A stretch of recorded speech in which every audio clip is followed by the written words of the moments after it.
जय श्री हरि, जय श्रीमन नारायण। राधे राधे भक्तों, आप सब कैसे हैं? आशा करती हूँ आप लोग अच्छे होंगे।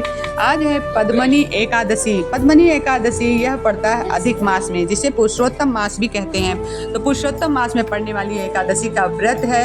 तो मैं भगवान श्री लड्डू गोपाल और राधा रानी को स्नान करा रही हूँ। उनका स्नान गंगा जल से, शंख से किया जाता है। तो मैं गंगा जल से स्नान कराकर उनको वस्त्राभूषण पहनाकर उनकी धूप दीप दिखा देते हैं, उनकी पूजा कर लेते हैं और भगवान से ये प्रार्थना करते हैं कि ईश्वर सब पर अपनी कृपा बनाए रखे, आप सब पर भी श्री लक्ष्मी नारायण की कृपा बनी रहे। यही प्रार्थना है। वीडियो अच्छी लगे तो लाइक कमेंट शेयर करना बिल्कुल ना भूलें। आज मैं भगवान श्री माता श्री एकादशी की बहुत ही प्रिय, बहुत ही सुंदर कथा है, जो कि बहुत ही भगवान नारायण को पसंद है।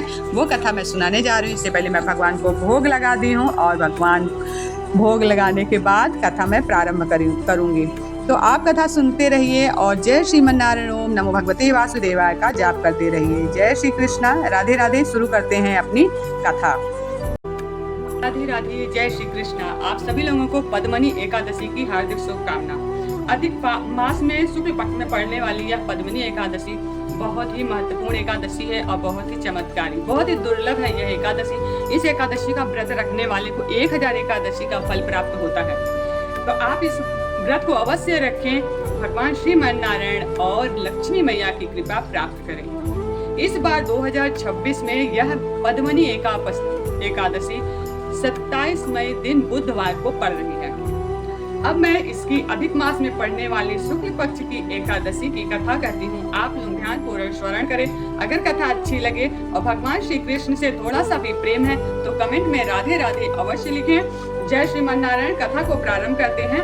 युधिष्ठिर कहते हैं कि हे जनार्दन, मलमास के शुक्ल पक्ष में कौन सी एकादशी होती है, उसका क्या नाम है और क्या विधि है, सो मुझसे कहिए। भगवान श्री कृष्ण जी बोलते हैं कि मलमास में पद्मनी नाम की पवित्र एकादशी होती है। यत्न पूर्वक उसका उपवास करने से वह पद्म नाम के पुर को पहुंचा देती है। मलमास की एकादशी पवित्र और पाप को दूर करने वाली कही गई है। उसका फल ब्रह्मा जी भी नहीं कर सकते हैं। प्राचीन समय में ब्रह्मा जी ने पद्मनी के उत्तम व्रत का विधि पूर्वक नारद जी से वर्णन किया था।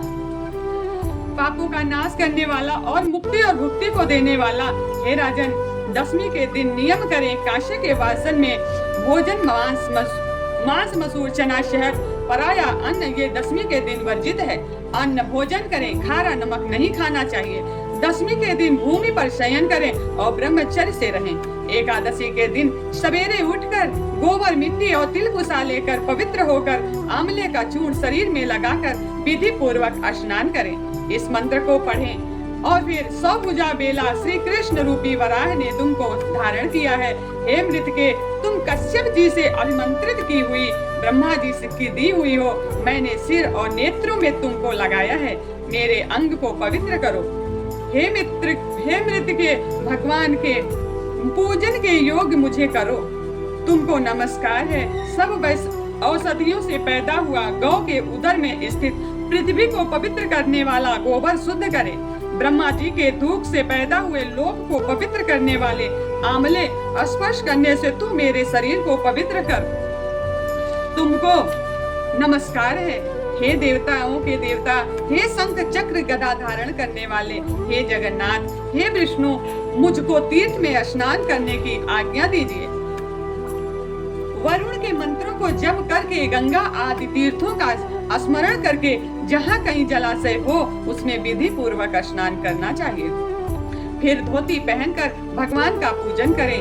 विधि पूर्वक संध्या करके पितरों का तर्पण करें। एक माह से सुवर्ण की बनाई हुई राधा कृष्ण की मूर्ति, महादेव पार्वती की विधि पूर्वक पूजन करें। कलश के ऊपर तांबे अथवा मिट्टी के पात्र में उत्तम वस्त्र रखकर सुगंधित करके देवता को स्थापित करें।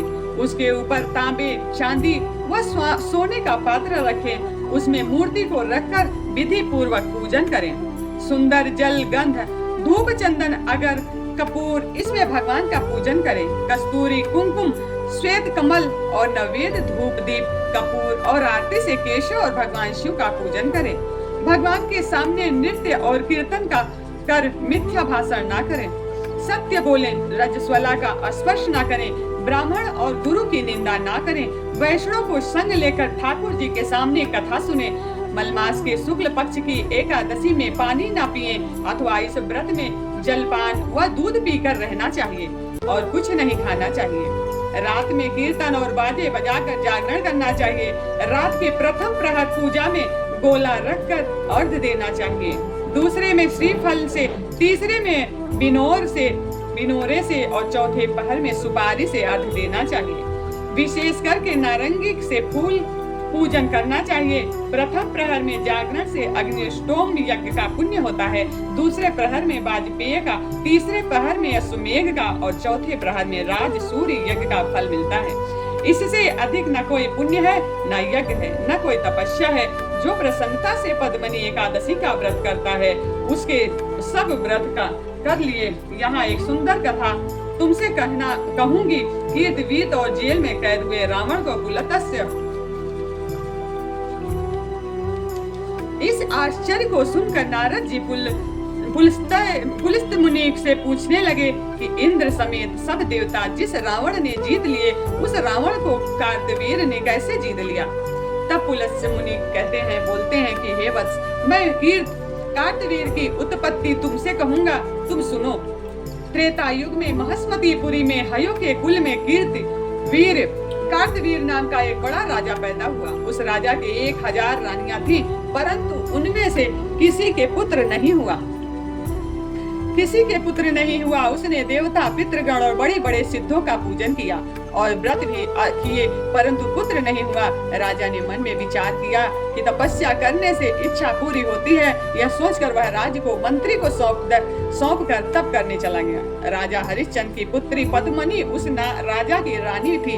वह भी अपने पति के साथ गंधमादन पर्वत पर चली गई। राजा ने 10,000 वर्ष तपस्या की और उसके बाद शरीर में हड्डी और चमड़ा रह गया। तब पद्मनी नम्रता से पतिव्रता अनुसुईया से पूछने लगी कि हे साध्वी, मेरे पति को तपस्या करते हुए 10,000 वर्ष बीत गए, तो भी कष्टों को दूर करने वाले केशव प्रसन्न नहीं हुए। इसलिए हे महाभागे, मुझको यथार्थ व्रत बतलाओ जिससे भगवान प्रसन्न हो जाएं और पुत्र होने का वरदान प्रदान करें। हमारे राजा के पुत्र न होने से अत्यंत दुखी हैं, क्योंकि पुत्रहीन मनुष्य को मोक्ष नहीं मिलता। निपुत्र के लिए समस्त जप तप होम यज्ञ सब व्यर्थ है। ऐसे पुत्र के पुरखें श्राद्ध तर्पण आदि ग्रहण नहीं करते और कष्ट पाते हैं। अतः ऐसा व्रत बतलाइए जिससे श्रेष्ठ चक्रवर्ती पुत्र पैदा हो। पद्मनी रानी की बात सुनकर पतिव्रता प्रसन्न होकर बोली कि हे सुश्रू, यह मलमास 12 महीने में अधिक श्रेष्ठ है। यह 32 महीनों में आते हैं। इसमें परमा और पद्मा नाम की 2 एकादशियां होती हैं। उनका व्रत करके विधि पूर्वक जागरण करना चाहिए। इनके करने से पुत्र देने वाले भगवान शीघ्र ही प्रसन्न होंगे। यह कहकर अनसुईया ने व्रत की विधि उसको समझा दी। उसे सुनकर पुत्र होने की कामना से सब विधि को किया। व्रत पूर्ण होने पर केशव भगवान शीघ्र प्रसन्न हो गए। गरुड़ ध्वज भगवान बोले कि हे सुंदरी, वर मांगो। यह सुंदर पद्मनी प्रसन्न होकर बोली कि मेरे पति को बहुत बड़ा वरदान दीजिए। भगवान बोले कि हे भद्रे, तूने मुझे प्रसन्न कर दिया है। जैसा मलमास मुझे प्यारा है वैसा दूसरा नहीं है। उसमें एकादशी मुझको विशेष प्रिय है। हे सुंदरी, तूने विधि पूर्वक एकादशी का व्रत किया है, इसमें मैं तुम पर प्रसन्न हूँ। तुम्हारे पति को इच्छानुसार वर दूंगा। यह कहकर संसार का दुख हरने वाले भगवान राजा से बोले, हे राजेंद्र, अपनी इच्छानुसार वर मांग लो। रानी ने तुम्हारी कामना सिद्ध होने के लिए मुझे प्रसन्न किया है। जिसको सब लोग नमस्कार करें ऐसा बड़ी भुजाओं वाला पुत्र मांगा। राजा के ऐसे कहने पर बहुत अच्छा कहकर भगवान अंतर्ध्यान हो गए। राजा भी रानी समेत हिष्ट पुष्ट और प्रसन्न हो गया। शरीर स्त्री पुरुषों से युक्त अपने नगर में आ गया। पद्मनी के व्रत के प्रभाव से बड़ा बलवान कार्तवीर नामक पुत्र हुआ। उसके समान त्रिलोकी में कोई मनुष्य नहीं है। इसी दशकंधर गदाधर भगवान के सिवा त्रिलोकी में उसको जीतने के लिए कोई समर्थ नहीं है। इसमें तुमको विस्मय नहीं करना चाहिए। ऐसा कहकर पुलस्त मुनि चले गए। सूत जी बोलते हैं कि हे द्विज, पहले तुमने जो एकादशी का पवित्र व्रत पूछा था सो मैंने तुमसे कह दिया है।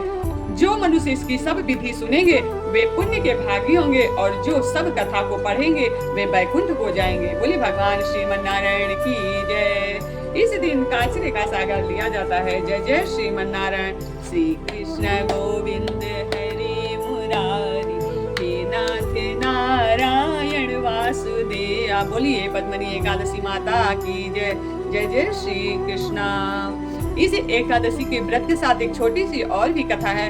इस जो मलमास की कथा मैंने इस कथा ने पढ़कर सुनाया है, उसे अधिक मास कहते हैं, पुरुषोत्तम मास कहते हैं।